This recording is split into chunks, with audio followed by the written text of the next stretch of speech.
Section 3. The Critical Period. The First and Second Continental Congress rested on no legal base. They were called in haste to meet on emergency, and they were intended to be temporary. Something more regular and permanent was clearly needed. In this section, you will look at the first attempt to establish a lasting government for the new nation. The Articles of Confederation. Richard Henry Lee's resolution that led to the Declaration of Independence also called on the Second Continental Congress to propose a plan of confederation to the states. Off and on for 17 months, Congress debated the problem of uniting the former colonies. Finally, on November 15, 1777, the Articles of Confederation were approved. The Articles of Confederation established a firm league of friendship among the states. Each state kept its sovereignty, freedom, and independence, and every power, jurisdiction, and right not expressly delegated to the United States in the Congress assembled. The states came together for their common defense, the security of their liberties, and their mutual and general welfare. In effect, the Articles created a structure that more closely resembled an alliance of independent states than a government of the people. The Articles did not go into effect immediately, however. The ratification, formal approval of each of the 13 states was needed first. 11 states approved the document within a year. Delaware added its approval in February 1779. Maryland did not ratify until March 1, 1781. The Second Continental Congress declared the Articles effective on that date. Governmental structure. The government set by the Articles was quite simple. A Congress was the sole body created. It was unicameral, made up of delegates chosen yearly by the states in whatever way their legislatures might direct. Each state had only one vote in the Congress, no matter its population or wealth. The Articles established no executive or judicial branch. These functions were to be handled by committees of the Congress. Each year the Congress would choose one of its members as its president. That person would be its presiding officer, but not the President of the United States. Civil officers, such as postmasters, were to be appointed by the Congress. Powers of Congress. Several important powers were given to the Congress. It could make war and peace, send and receive ambassadors, make treaties, borrow money, set up a money system, establish post offices, build a navy, raise an army by asking the states for troops, fix uniform standards of weights and measures, and settle disputes among the states. State obligations. By agreeing to the Articles, the states pledged to obey the Articles and Acts of the Congress. They promised to provide the funds and troops requested by Congress, treat citizens of other states fairly and equally within their borders, and give full faith and credit to the public acts, records, and judicial proceedings of every other state. In addition, the states agreed to surrender fugitives from justice to one another, submit their disputes to Congress for settlement, and allow open travel and trade among the states. Beyond those few obligations, the states retained those powers not explicitly given to the Congress. They, not the Congress, were primarily responsible for protecting life and property and for promoting the safety and happiness of the people. Weaknesses. The powers of the Congress appear at first glance to have been considerable. Several important powers were missing, however.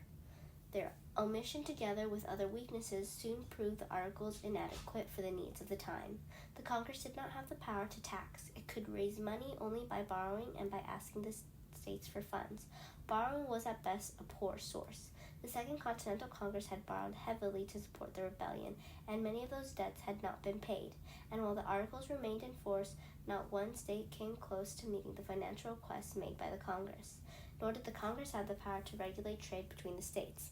This lack of a central mechanism to regulate the young nation's growing commerce was one of the major factors that soon led to the adoption of the Constitution. The Congress was further limited by a lack of power to make the states obey the Articles of Confederation or laws it made.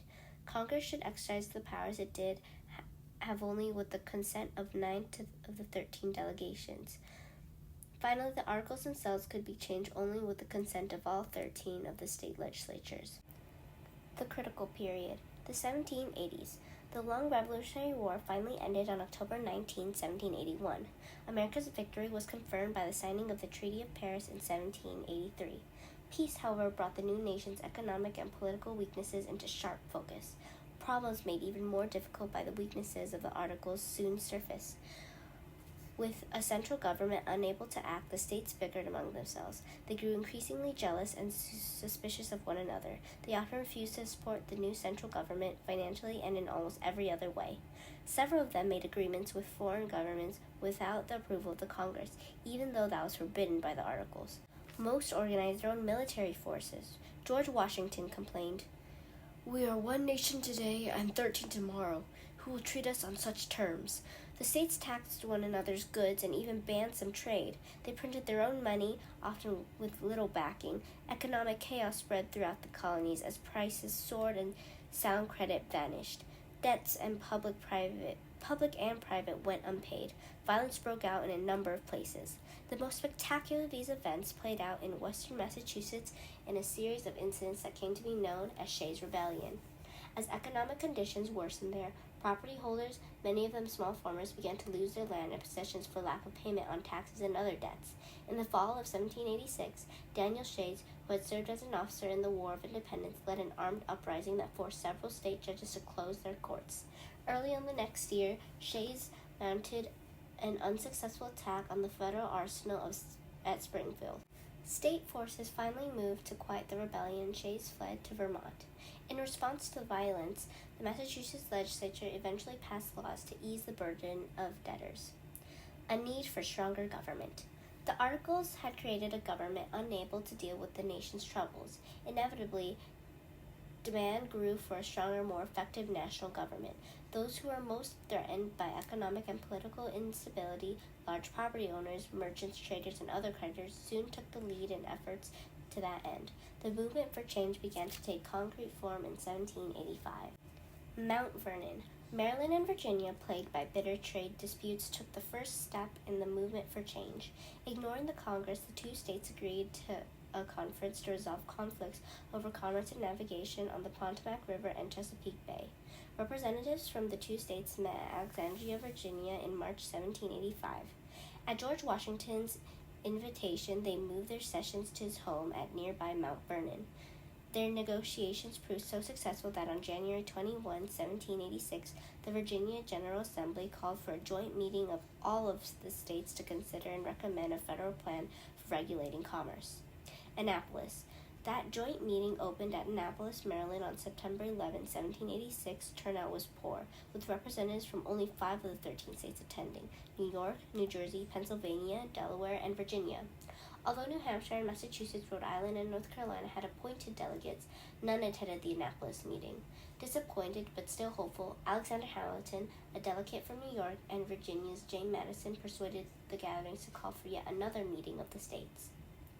By mid-February of 1787, 7 of the states had named delegates to the Philadelphia meetings: Delaware, Georgia, New Hampshire, New Jersey, North Carolina, Pennsylvania, and Virginia. On February 21, the Congress, which had been hesitating, also called upon the states to send delegates to Philadelphia. For the sole and express purpose of revising the Articles of the Confederation and reporting to Congress and several legislatures such alterations and provisions therein as shall when agreed to in Congress and confirmed by the states, render the Articles adequate to the exigencies of government and the preservation of the Union. The United States in Congress assembled February 21, 1787. That Philadelphia meeting became the Constitutional Convention. What began as an assembly to revise the existing Articles of Confederation soon evolved into a meeting dedicated to a different purpose: the creation of an entirely new kind of government for the United States of America. This government would derive its power from a constitution.